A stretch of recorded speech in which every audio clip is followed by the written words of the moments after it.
The great failed romances of the 20th century. Are they gonna make it? Let's find out. The great failed romances of the 20th century. They say love's forever, but I've got my doubts. Welcome to the Great Failed Romances of the 20th Century, a show where we take an in-depth look at some of the most iconic couples of years past, discuss the stories behind their legendary breakups, and dedicate an original song to each of the couples. I'm singer, songwriter, and historian Teddy Gray. And I'm co-hostess with the mostest, Sam Kaufman. I have no real qualifications for this position, but I have been dumped brutally and frequently, so I'm somewhat of a failed romance guru myself. Can you really call it dumped if they never even knew your name? Hey, me and that random guy I made eye contact with in the subway had real chemistry. Now, there are 3 rules for what qualifies as a great failed romance of the 20th century. 1. It had to take place entirely between the years of 1900 and 1999. So, the 20th century seems pretty self-explanatory. Secondly, the couple had to be separated at the time of their deaths. Well, we all do die alone. Seems pretty self-explanatory. And third, all participating couples have to be registered members of the Church of Scientology. Yeah, seems pretty self-explanatory. Wait, what? Just wanted to make sure you were listening. Oh, yeah, because I'm definitely not a Scientologist or anything. Ooh, but with all that out of the way, let our magnum opus begin! So, Teddy, what's the first great failed romance we'll be delving into? Today we'll be looking into the less-than-harmonious relationship of Lindsey Buckingham and Stevie Nicks. Ooh, I love ABBA. Lindsey Buckingham and Stevie Nicks were both struggling musicians when they met in the late 1960s. Their attraction was immediate, and after a few years, they had begun dating. Soon after, a creative partnership developed along with their romantic one. In the early 1970s, the two aspiring artists linked up as Buckingham Nicks, a soft rock duo. They moved out to Los Angeles in pursuit of a record deal, and lived together, writing songs and recording demos in their spare time, becoming even closer in the process. These years would prove to be the most satisfying of their decades-long entanglement. With everything to gain, and only each other's love to get them by, the two finally scored a record deal, and were able to cut a debut album, the self-titled Buckingham Nicks, the first in a series of records they would make mining their relationship for material. However, their relationship was not as harmonious as their voices would lead you to believe.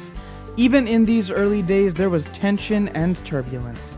Nicks recalled that while shooting the naked photo for the cover of Buckingham Nicks, she was hesitant to be completely nude, and actually started crying, before Lindsey scolded her into complying with the photographer's wishes. Ooh, now do I have to be nude for this album cover? No, Sam. We want it to sell. You know, it took a lot of bravery for me to even offer that, and you just cut me down with some sarcastic remark. The duo's lives would change forever when in 1974, drummer Mick Fleetwood would invite Lindsey to join his band, Fleetwood Mac, as they were undergoing lineup changes. Lindsey was unwilling to leave behind everything that he had built with Stevie, and insisted that if he joined, Stevie would have to be included as well. Mick agreed, and the rest is history. With Stevie and Lindsey as new members of the band, Fleetwood Mac was able to transform their image as a cult blues rock band to one of the biggest pop phenomenons of the 1970s. Alongside additional members Christine McVie, John McVie, and Mick Fleetwood, the band cut another self-titled record in 1975, which climbed the charts and helped the band reach a wider audience than ever before.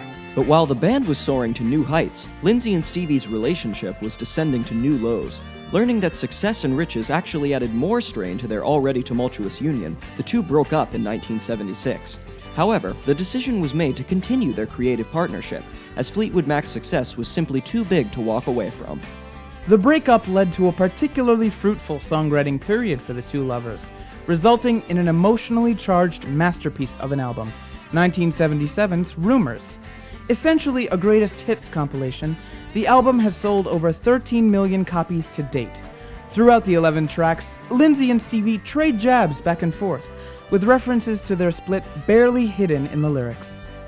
You know, I once wrote a song about an ex-lover of mine. I tried to be coy about it, but on second thought, putting their full address in the chorus maybe gave it away.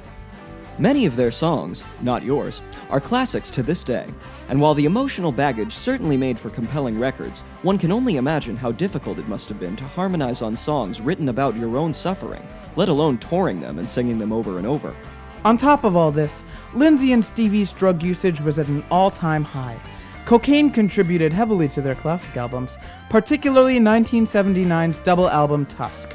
And on tour, it was common for band members to be snorting between nearly every song. Even as the two struggled to rekindle their relationship, they were able to continue to work together in the band for nearly another decade, but it was never the same. Stevie was already blossoming as a solo artist, and Lindsey began to wonder whether the headache of the band was even worth it.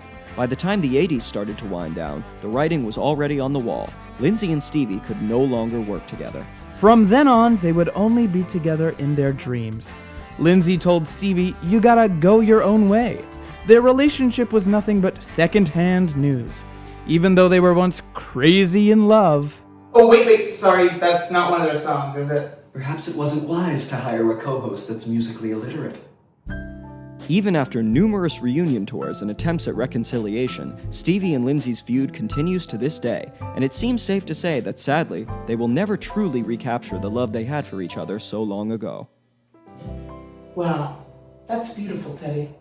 Now, is Bad Romance a Fleetwood Mac song? Because I don't know who's writing these cue cards.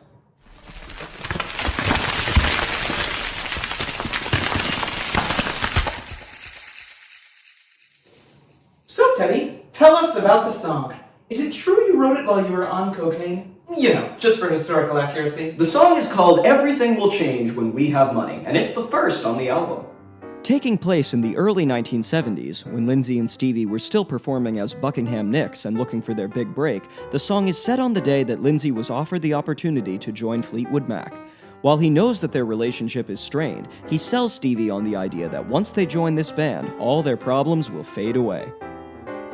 You know, I was in a band once. We were called the Funky Muckers. Sadly, there was a typo, so we got disqualified from the talent show.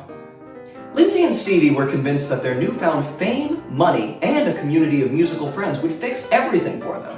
But as is the case for so many of these couples, they would soon find out that the fame was merely a band-aid over a gaping wound.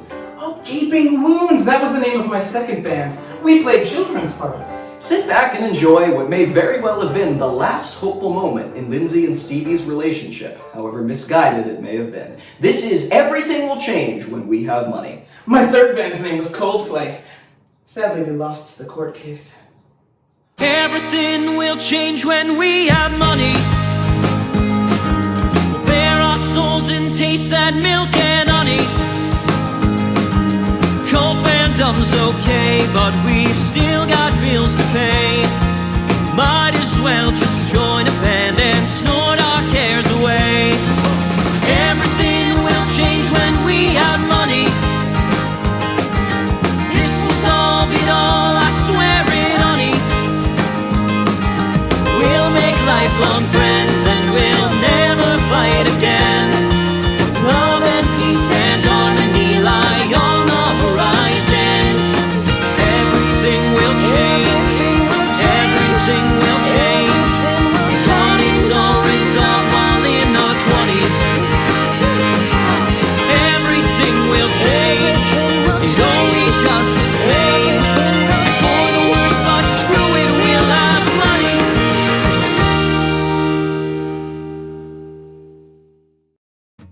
The great failed romances of the 20th century. Are they gonna make it? Let's find out. The great failed romances of the 20th century. They say love's forever, but I've got my doubts.